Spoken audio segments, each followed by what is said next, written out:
नमस्कार.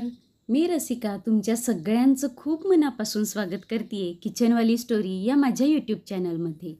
आज आपण बघणार आहोत गाड्यावरती मिळते तशी गोल गरगरीत आणि खुसखुशीत अशी कांदा भजी. भजी अगदी खुसखुशीत व्हाव्यात आणि खाताना त्याचा घास बसू नये म्हणून त्यासाठीच्या काही खास टिप्स आणि ट्रिक्स मी या व्हिडिओमध्ये दिल्या आहेत. तर व्हिडिओ शेवटपर्यंत नक्की पहा. इथे मी एका मोठ्या बाउलमध्ये 1 वाटीभर कांदा घेतलेला आहे. कांदा इथे आपल्याला व्यवस्थित बारीक असा चिरून घ्यायचा आहे. मग त्यामध्ये चवीप्रमाणे मीठ आणि थोडीशी हळद टाकून घेऊयात. तसेच यामध्ये भरपूर अशी हिरवीगार बारीक केलेली कोथिंबीरही आपल्याला घालायची आहे.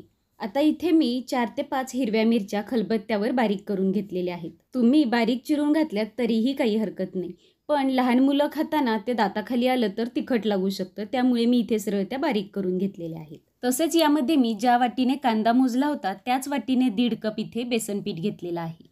आता यामध्येच आपल्याला पाव चमचा ओवा घालून घ्यायचा आहे.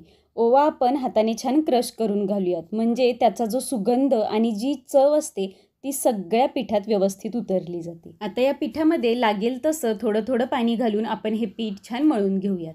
आपल्याला हे पीठ अजिबातही घट्ट करायचं नाही आहे किंवा खूप सैलसरही ठेवायचं नाही आहे. जर खूप घट्ट केलं तर आपल्याला त्याचा घास बसतो आणि सैल केलं तर त्याच्या गोल भजी होणार नाहीत. त्यामुळे लागेल असंच पाणी घेत आपल्याला हे पीठ छान मिक्स करून घ्यायचं आहे.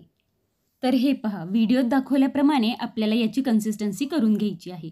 जवळपास आपल्याला यामध्ये 1.5 ग्लास पाणी लागलेलं आहे हे पीठ मळण्यासाठी. आता सगळ्यात शेवटी यामध्ये पाव चमचा आपण खाण्याचा सोडा घालून घेऊयात. जर तुम्हाला खाण्याचा सोडा घालायचा नसेल तर तुम्ही उकळतं तेल 1 चमचाभर घातलं तरी काही हरकत नाही. पण सोड्यामुळे जशा खुसखुशीत आपल्या भजी होतात तशा तेलामुळे त्या होत नाहीत. पण सोडा घालताना तो अगदी बेतानेच घालायचा आहे. जर सोडा जास्त झाला तर आपल्या भजी तेल जास्त पितात. त्यामुळे पाव चमचा सोडा आपल्याला पुरेसा आहे. आता एका कढईमध्ये आपण तेल गरम करायला ठेवूयात आणि या तेलामध्ये आपण गोल भजी घालून घेऊयात. मी सांगितलेलं हे प्रमाण अगदी योग्य आहे तुमच्या खुसखुशीत आणि कमी तेल पिणाऱ्या भजींसाठी. भजीचा आकार तुम्ही तुमच्या आवडीप्रमाणे लहान किंवा मोठा करू शकता. सोड्यामुळे आपल्या भजी फुलणार आहेत तर त्या अंदाजानेच आपल्याला भजी घालून घ्यायच्या आहेत. हे पहा, आपल्या भजी किती मस्त अशा फुललेल्या आहेत. बाहेरून एकदम खुसखुशीत आणि आतमध्ये एकदम जाळी पडलेल्या या भजी खूप सुंदर लागतात खायला. पण बराच वेळा काय होतं ना, तर या भजी खायला गेलं तर घास बसतो, ते घशात अडकल्यासारखं वाटतात. त्यामुळे जर आपण बेसन पिठाचा अंदाज एकदम व्यवस्थित ठेवला तर अजिबातही असं काही होत नाही. तुम्ही जर पीठ मळता मळता लागेल असं थोडं थोडं पीठ जरी घातलं तरीही चालेल. त्यामुळे आपल्याला पिठाचा अंदाज अगदी व्यवस्थित येतो. आता इथे या भजी आपल्याला मीडियम आचेवरती 2 ते 3 मिनटं छान तळून घ्यायच्या आहेत. थोड्या थोड्या वेळाने झाऱ्याने हलवून घेत या भजी आपण सगळ्या बाजूंनी मस्त गोल्डन ब्राऊन अशा तळून घेऊयात. आणि आता हे पहा, अगदी 2 ते 3 मिनिटांमध्ये आपल्या भजीचा काय सुंदर असा कलर आलेला आहे. आता या भजी आपण काढून घेऊयात.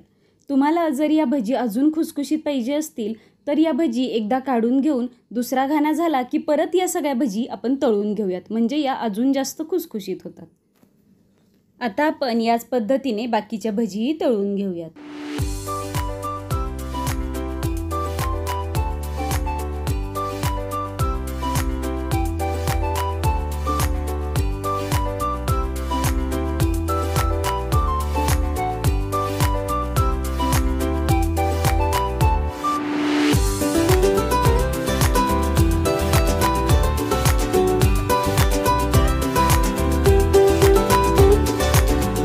मस्त थंडगार या पावसाच्या वातावरणामध्ये तळलेल्या मिरचीसोबत या भजी खाण्याचा आनंदच काही वेगळा आहे.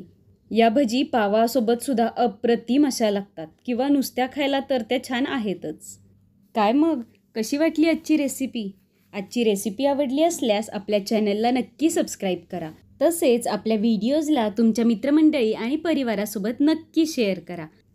चला तर मग भेटूयात अशाच छान छान आणि झटपट होणाऱ्या रेसिपीजसोबत पुढच्या व्हिडिओमध्ये.